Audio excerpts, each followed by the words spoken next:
All right, guys. So week 9 has come and gone for GetQuote, and here are the results. So we are seeing a decrease in total lead volume as we are starting to land the plane that is summertime. We're landing it a whole lot sooner than what I wish we were, but the bottom has kind of fallen out on us a little bit. So we're getting highs in the mid to high 80s, and that is we've got like 70s on the forecast. So things are starting to cool down quite a bit here in central Oklahoma, but we have another week of GetQuote data, and I'm not reporting zero sales this week, which is always a great time. So where we're at, I'll put the data on the screen now, and where we're at is we have 246 total estimates. That's an increase of about 30 or 35 from last week. We have 63 completed quotes. That's an increase of about 13 people who have gone through and fully completed the quote.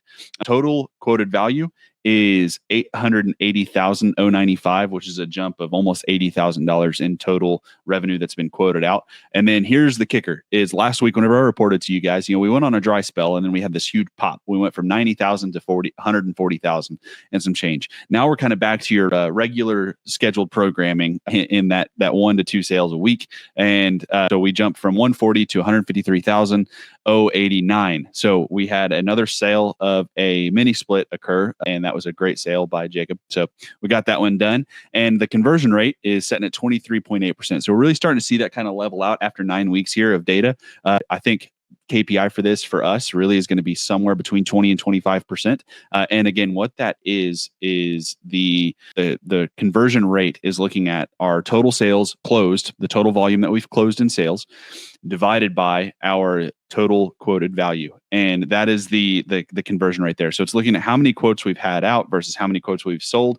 And the thing where this gets a little bit convoluted, though, is somebody can go in and get multiple quotes, right? So we have people who fill out 2, 3, and 4 different quotes. That increases the total quoted value by an exponential margin, but they might or might not buy something. And so with that being the case, we have an increasing exponential rate of quotes going out, and then sometimes an exponential increase of sales. Those two things aren't always directly correlated, because somebody could sit there and spam the quoting tool up to 3 times. We've got an IP blocker that after the 3rd time, it just tells them that the tool is no longer functioning.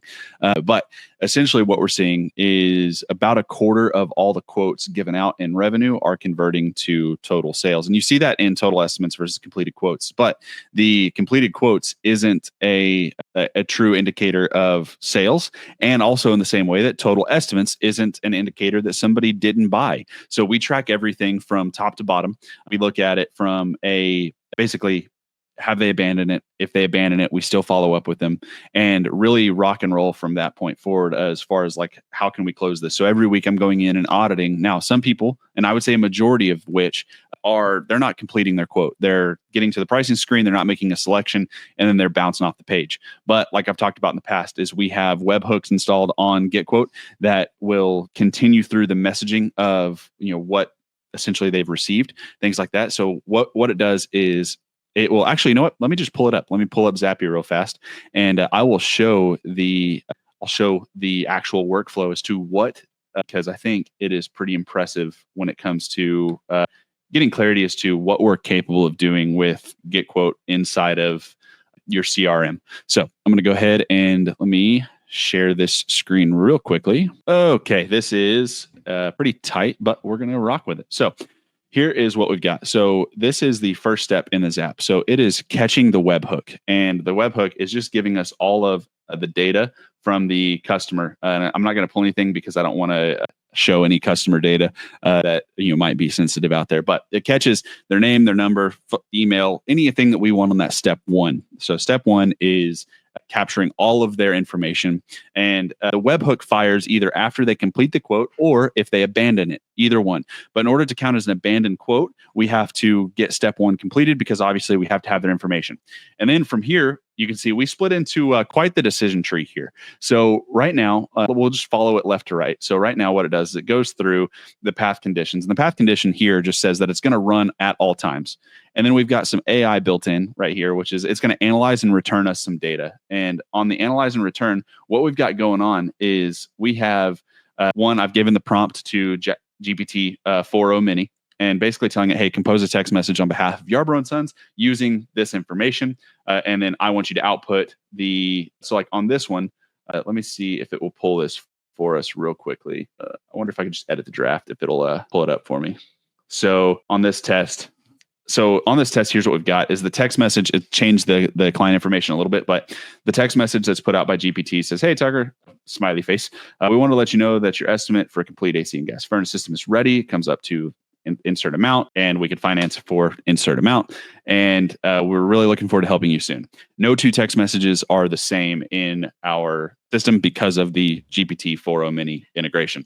It's going to constantly just be updating, giving a different flair, different humanization to it. And then we also have it adding directly into a Microsoft Excel worksheet. That way we can take and retarget however we want to. This sheet is used in others apps. It's just, this is the entry point for all of the GetQuote customers that come through Yarbrough Sons. And then also too, at that same time, we're creating a contact within Constant Contact, adding them to an email list. So that way we can start emailing directly to them to follow up. And then here's where really the rubber meets the road that I've been excited about. Y'all have heard me talk about it a couple times, which is our ServiceTitan integration / CRM integration in total. So path E here, this is looking at if the customer exists. So if the customer exists inside of ServiceTitan, here is what it does. So it analyzes and returns data for us. Yet again, that's just parsing down the data. And then it's searching in ServiceTitan for that customer. If the customer exists, here's what it's doing no. I had to rework this because customer exists, doesn't exist, isn't right. This is path E is if they complete their quote. So as we come down, they look and see, okay, does the customer exist? Path F is yes, that customer exists. So we're going to apply a tag to them, and we're going to create a customer note that dumps the GetQuote information into that customer's profile. The same thing goes for path G, but path G is if they don't exist, we're going to create that customer, and we're able to achieve the tag application in the creation of the customer. So whenever we create the customer, we can automatically just assign the tag of GetQuote completed or abandoned, whatever we want to do there. And then we create a customer note where we dump all the information in. So then path H is the same deal, except they abandon it. If they abandon GetQuote, then they go through the same following process. But that is the automation that we currently have working on the back end that has helped with our follow-up game immensely. And really and truly, like, this is our belief here at Yarbrough Sons. We believe that this is just the beginning of AI and online HVAC sales. So with the direction that we're heading, the rate that we're selling, we're 9 weeks in, we've sold $150,000. So we're still averaging over $15,000. We're at $16,000 and change per week. And ultimately, as far as cost is concerned, GetQuote cost, and Yarbrough Sons is a paying customer of Trades.Consulting and GetQuote, cost $400 a month. So for 1 month worth of sales, if we just to say a cool 8 weeks, we'll say half the time we've been using it. So we'll cut our sales in half, $75,000. So for a $400 investment, we've closed $75,000 in 1 month. Or if we just take it out to 2, we've spent $800 as Yarbrough Sons and closed $150,000 plus in that revenue.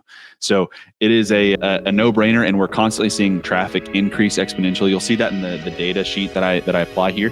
Is we are having more and more people visit our estimate tool as the days go on. And I think it's because we're seeing that GetQuote on Yarbrough Sons website is starting to rank in the LLM search functions. Beyond that, guys, that wraps up week 9 of GetQuote. If you want to talk about it, if you're curious about how to get this installed on your website, we can get it up and going very quickly. We'd be happy to jump into a call and make things happen. But beyond that, do something nice for somebody. You never know, it might change their life. Eyes up, keep moving. Here we go.